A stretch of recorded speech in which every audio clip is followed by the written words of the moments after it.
રાજકોટ જિલ્લાના ધોરાજીમાં વાયરલ રોગચાળાએ માથું ઉંચક્યું। Dhoraji civil hospital તાવ, શરદી, ઉધરસ, ઝાડા ઉલટી જેવા દર્દીઓથી ભરાઈ ધોરાજી સિવિલ હોસ્પિટલોમાં દર્દીઓની લાંબી લાઈનો લાગી।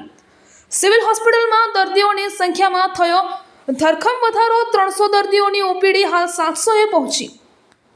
દરરોજ 700 જેટલા દર્દીઓની ઓપીડી નોંધાઈ રહી છે। શહેરમાં પાણીજન્ય અને વાયરલ રોગચાળાએ માથું ઉંચક્યું। ધોરાજી સિવિલ હોસ્પિટલોમાં 4 MBBS ડોક્ટરની જગ્યાએ હાલ માત્ર 1 જ MBBS ડોક્ટર છે।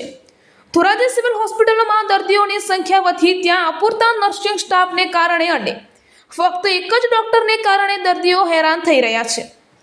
રિપોર્ટર નયનભાઈ રાવ, રાણી, રાજકોટ।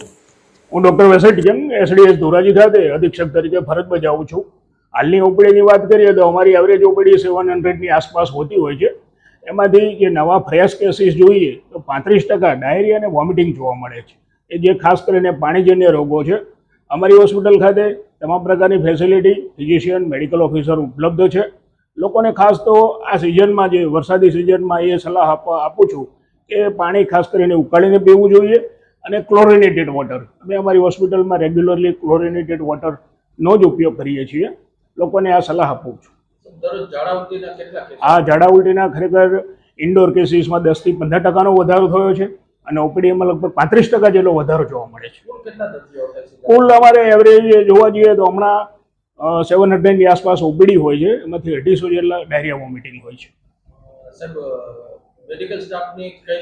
મેડિકલ સ્ટાફની અમારી પાસે નર્સિંગ સ્ટાફની શોર્ટેજ છે, ક્લાસ 4ની શોર્ટેજ છે અને જે મેડિકલ ઓફિસર કહી શકાય 4માંથી ફક્ત 1 જગ્યા ભરાઈ છે।